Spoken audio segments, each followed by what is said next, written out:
वो अल्लाह ही तो है जिसने तुमको एक शख्स से पैदा किया और उससे उसका जोड़ा बनाया ताकि उससे राहत हासिल करे। सो जब वो उसके पास जाता है तो उसे हल्का सा हमल रह जाता है और वो उसके साथ चलती फिरती है।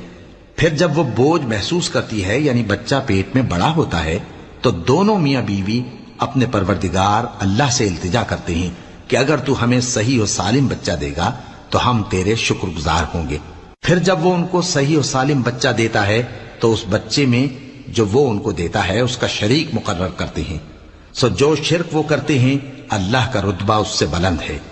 क्या वो ऐसों को शरीक बनाते हैं जो कुछ भी पैदा नहीं कर सकते और खुद पैदा किए जाते हैं और न उनकी मदद की ताकत रखते हैं और न अपनी ही मदद कर सकते हैं। और अगर तुम उनको सीधे रास्ते की तरफ बुलाओ तो तुम्हारा कहा न माने। तुम्हारे लिए बराबर है कि तुम उनको बुलाओ या चुपके हो रहो।